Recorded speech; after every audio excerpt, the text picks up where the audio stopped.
Gëstu ba xam sa cosaan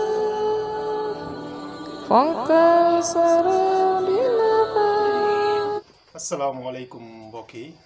yéen ñi ñuy topp ci suñu chaîne bii di Nour Daarayni TV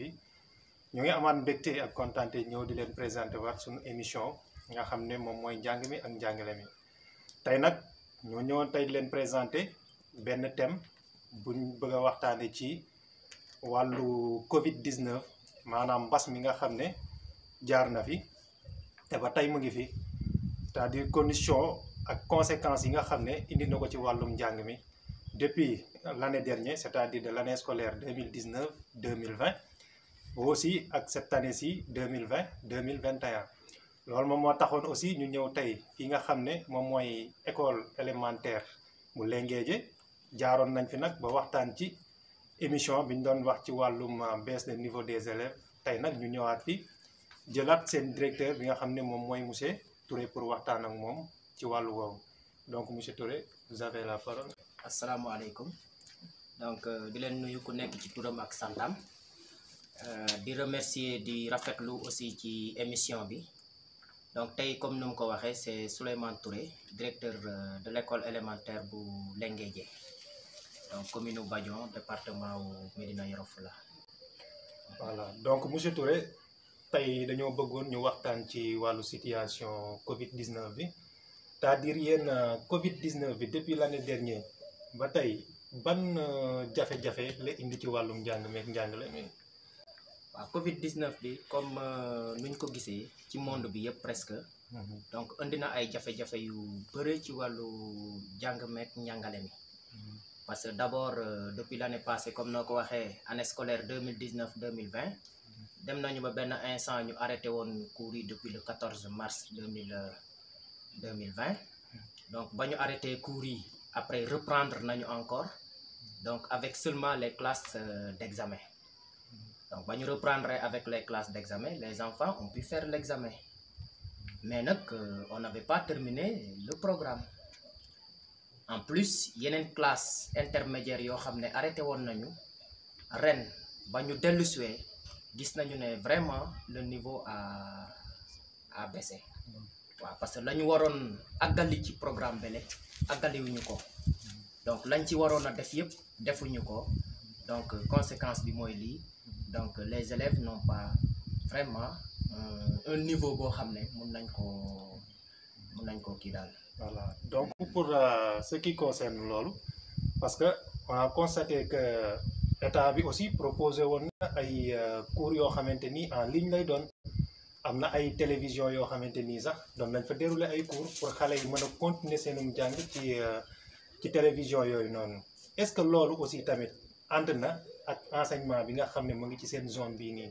est-ce que loolu aussi tamit feeñul ci njàng mi. donc état bu mu fàttee ne monde rural bu ñu nekk ñun dans la zone rurale fii certaines télévisions comme yi ñu ko doon retransmettre télévision yooyu sont quasi inexistantes fii ci suñu zone yi donc jàng mi en ligne dafay xaw a jafe fii ci suñu zone yi même dans le monde urbain dans les zones urbaines ci villes yi sax da ngay gis xale yoo xam ne maanaam intéressé wuñu ci loolu noonu wala parents yoo xam ne xamuñu sax donc njàng mi en ligne bon c'était une solution mais nag dajul Sénégal bi yëpp waaw. voilà donc comme njàng moom aussi tamit dajut Sénégal gi yëpp yéen comment dirais-je comme yéenay directeur école yi maanaam yéenay njiitu école yi après seen bilan bi ngeen def nan ngeen gisee aussi année scolaire boobu noonu. bon année scolaire bi vraiment comme nuñ koy waxee parce que programme bi déjà pour nga terminer ko en année normale problème la surtout nag encore ñu arrêté cours yi depuis le mois de mars donc arrêté cours yi boo xoolee c'est vrai ñu ngi naan on a atteint presque un temps de kii passé de octobre à mars mais dafa des parce que am na loo xam ne ci programme bi boo ko àggaliwul rek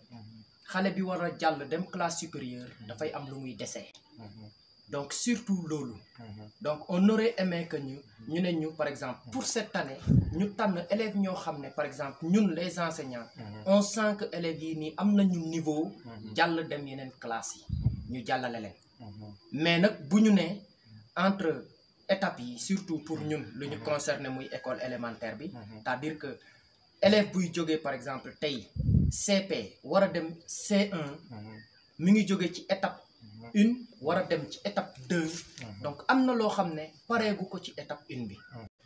donc am na loo xam ne buñ ko pareegul ci programme bi élève bi war a jógee ci première étape bi dem deuxième étape bi maanaam jógee ci CP war a dem C1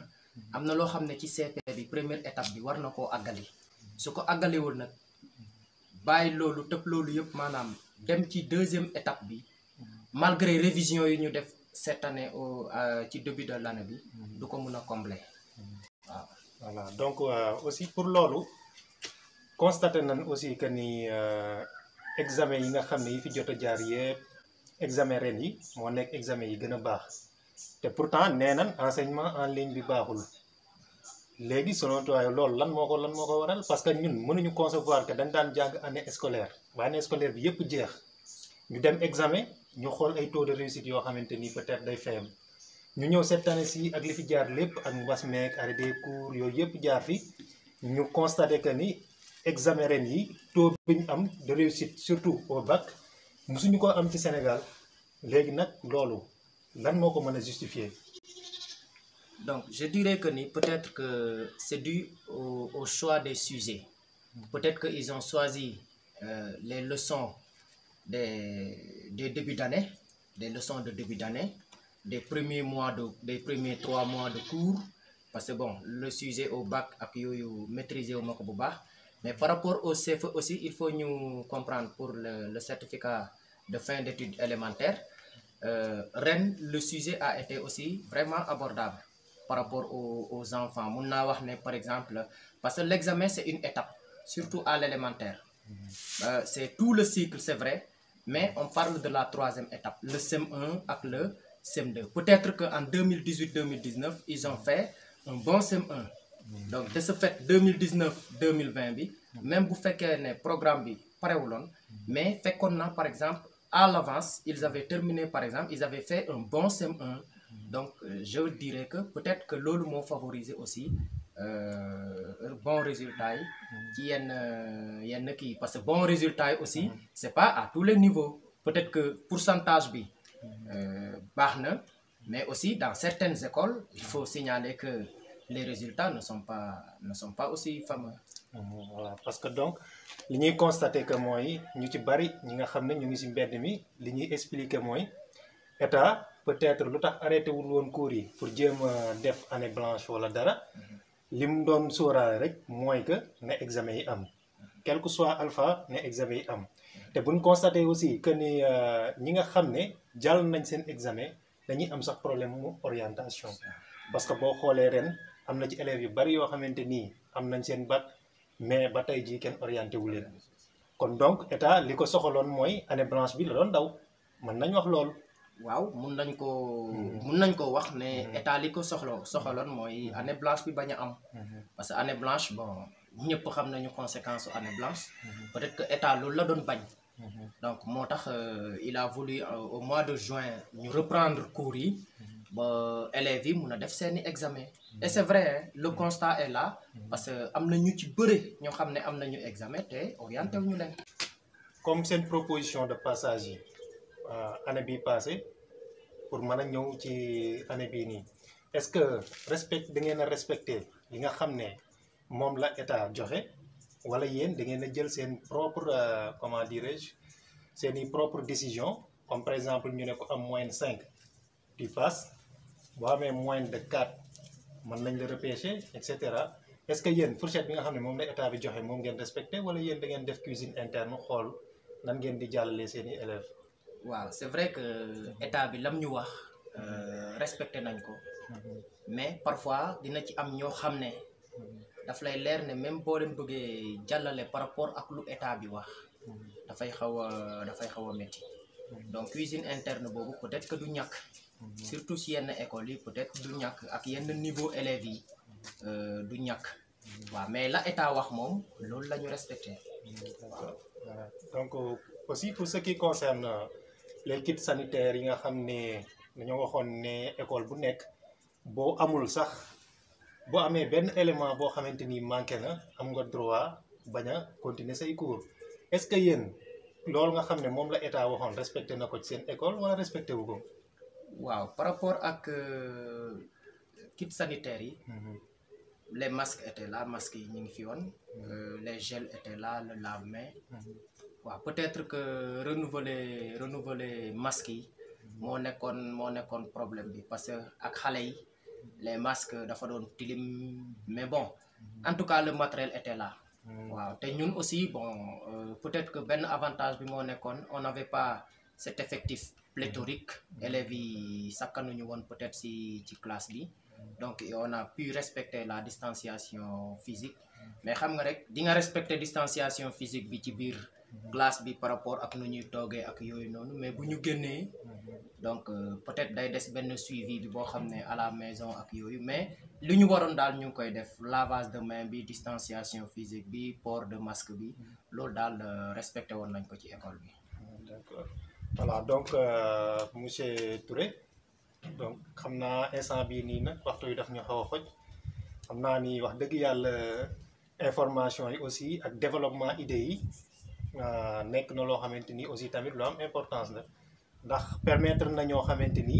comprendre luñ woon aussi nan la école bi doxee ci wàllum mbas mi parce que à chaque fois dañuy intervenir di ñu laaj ay questions yoo xamante ni pour ñu jàllale ko ci askan wi léegi nag. comme lii nga ci leeral am na ñoo xamante ni ñu bari ñoo xamante ni xamuñu ko ci woon dëgg yàlla ñu ngi kontaan di am mbégte aussi doon la dalal ci suñu émission voilà xam naa waxtu wee ñu xaw a xoj rek su ko defee nga tënk ay quelques solutions yoo xamante ni peut-être mën na gën a yokku wàllu woowu noonu boo xamante ni élèves yi kat dinañ mën a continuer seenum njàng ci ni mu gën a def. bon monsieur Mbaye li ma ciy yokk daal mooy ren. peut-être ren disposition yi ñu jël. masques yi au début matuloon mais léegi moom macha allah masques yi mat nañu pour élèves yëpp masques yi mat nañu pour élèves yëpp franchement donc peut-être dispositif lave-main bi mooy des parce que benn kit de lavage de main lañ fi yore donc pour élèves yëpp plus de 200 élèves dafay xaw a métti donc di ñaan peut-être état bu ñu mënee yokkal kit de lave-main yi pour école yi surtout dans le rural fii dafa xaw a métti trop mais daal sant yàlla donc aussi di leen remercier par rapport ak émission bi donc di ñaan yàlla ñu may ñu bon ñu am tal ak fekkee donc chaque fois que de besoin est buñ ci mënee tontu waxtaan ci incha allah on sera disponible bu soobee yàlla. Monsieur Touré. donc ñu dugg tuuti ci problème actualité nga xam ne moo xaw a lëmbe réew mi muy problème mu Ousmane Sonko Macky Sall voilà mun constaté que aussi tamit comme li ñuy wax rek laal na wàllum njàng mi laaltina sax la ñuy wax